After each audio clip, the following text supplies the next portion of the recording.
Amado irmão e amada irmã, essa é a promessa de Deus. Nós vamos à oração para buscar o Espírito e para buscar o Espírito da verdade, para buscar este Consolador. Sim, meu irmão, minha irmã, o Espírito Santo é aquele que consola você. É o nosso Consolador. Abra sua Bíblia em Atos dos Apóstolos, capítulo 1, versículo 8. Atos dos Apóstolos, capítulo 1, versículo 8. Então nós vamos à oração para buscar o Espírito Santo, amém? Porque você vai entender isso, Deus concede o Espírito Santo aos seus filhos. Mas descerá sobre vós o Espírito Santo, e vos dará força, e sereis minhas testemunhas em Jerusalém, em toda a Judéia, Samaria, até os confins do mundo. Descerá sobre vós o Espírito Santo e vos dará força. E por que nos dará força? Por que a gente precisa de força? Porque a gente é fraco. O Espírito Santo só vem dar força porque nós somos fracos. Nós precisamos do Espírito Santo, minha gente. Você que está fraco por causa de uma tribulação que você está vivendo, você que está fraco diante dos pecados que você está enfrentando, você que experimenta fraqueza noite e dia, mais ainda, você precisa do Espírito Santo. Todos nós somos fracos. Abra sua Bíblia em Romanos, aí no livro, à frente do livro de Atos, Romanos capítulo 8, versículo 26. Romanos capítulo 8, versículo 26. Outro sim, o Espírito vem em auxílio à nossa fraqueza. Porque não sabemos o que devemos pedir nem orar como convém, mas o Espírito mesmo intercede por nós com gemidos inefáveis. Então olha que bonito, o Espírito vem em auxílio da nossa fraqueza. Então nós vamos à oração para buscar o Espírito Santo e o Espírito Santo vem em auxílio da nossa fraqueza.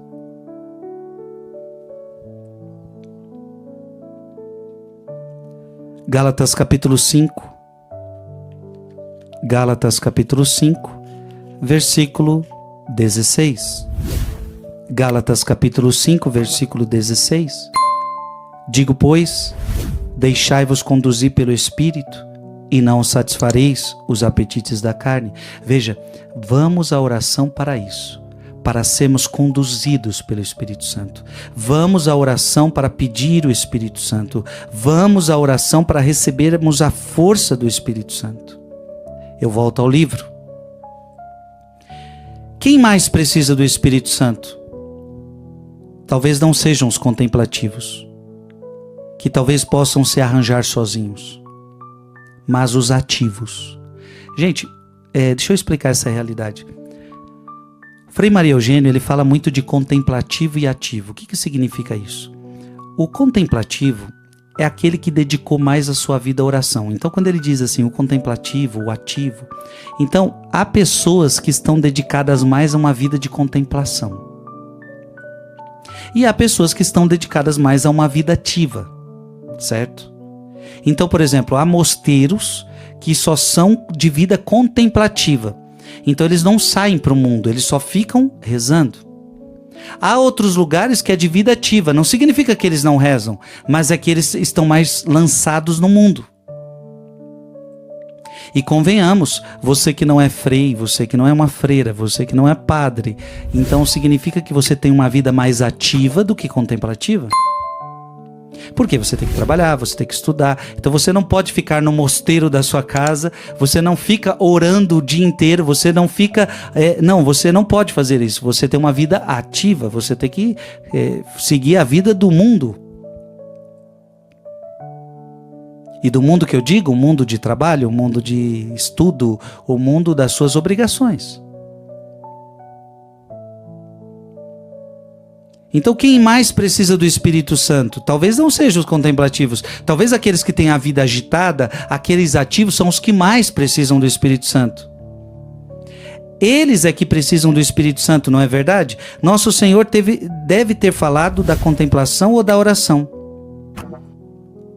Sim, é verdade. Ele falou principalmente da ação. Não separemos, portanto, a ação do Espírito Santo da ação em geral, e não separemos a ação daquilo que eu chamo de contemplação, que não é outra coisa senão a união com o Espírito Santo. Então nós não podemos... Aquele que é ativo, ele precisa do Espírito Santo, o contemplativo também. Agora, aquele que é ativo não pode deixar de orar. Aquele que tem obrigações, aquele que tem trabalho, ele não pode deixar de orar. É que para o Espírito Santo se torne seu companheiro, olha que interessante, o Espírito Santo tem que ser o seu companheiro. Faça do Espírito Santo seu companheiro, para que criem com ele uma intimidade. E para que, pouco a pouco, sua intimidade com ele se torne para ele uma presença de domínio, para que vocês se tornem uma coisa, se tornem a coisa, o instrumento do Espírito Santo. Fazendo isso, vocês serão simplesmente filhos de Deus. Frei Maria Eugênio, ele chega a dizer que o Espírito Santo tem que dominar você. Nós temos que entrar numa relação com o Espírito Santo, que o Espírito Santo domina a gente. E não é um domínio ditatorial, não. É um domínio porque eu quero. Me domina, Espírito Santo. Se o Espírito Santo tem domínio, o que ele mandar fazer, eu faço. Pode me dominar, Espírito Santo. Abra a sua Bíblia em Efésios capítulo 5, versículo 18. Efésios capítulo 5, versículo 18. Não vos embriagueis com vinho, que é uma fonte de devassidão, mas enchei-vos do Espírito. E é interessante porque assim como o vinho, se a pessoa ela se embriaga, o que acontece numa embriaguez? Ela encheu-se tanto de bebida alcoólica, que agora quem domina ela é a bebida alcoólica. Quem domina ela agora é o álcool. A pessoa perde a razão.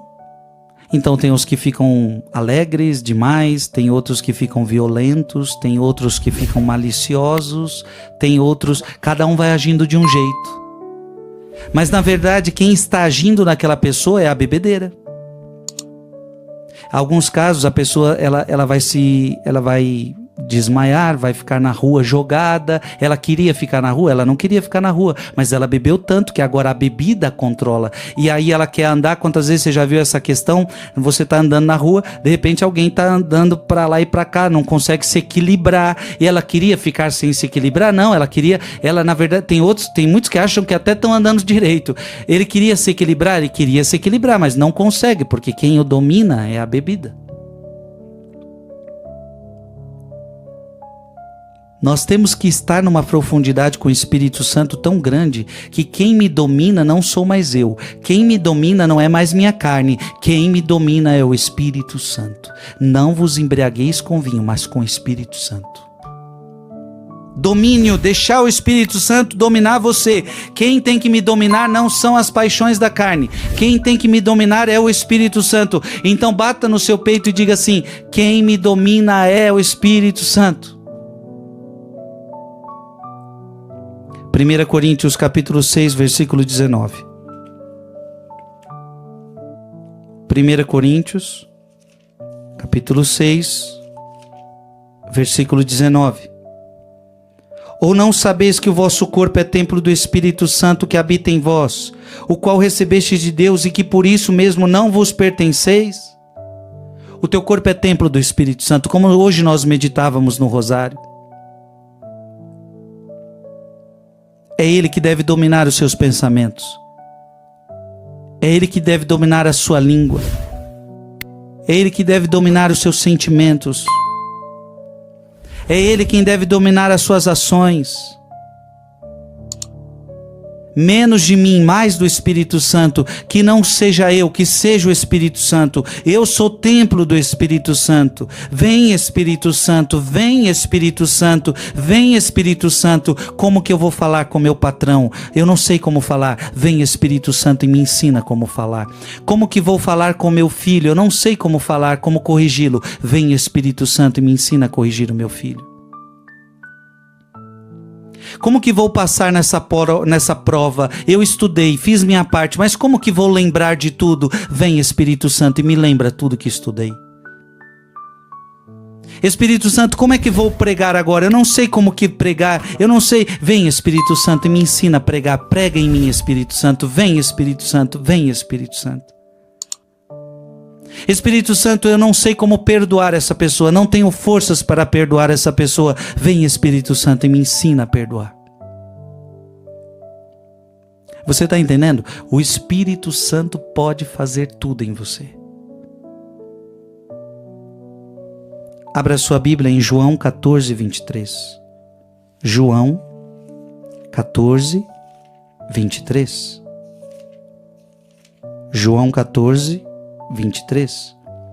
Respondeu-lhe Jesus: se alguém me ama, guardará minha palavra, e meu Pai o amará, e nós viremos a ele, nele faremos nossa morada. Nós quem? Eu, o Pai e o Espírito. Nós viremos a ele e faremos nossa morada. Irmão e irmã, dentro de nós habita Deus. Eu quero dizer que dentro de você habita o Pai. Dentro de você habita o Espírito. Dentro de você habita Jesus. Dentro de você habita a Santíssima Trindade.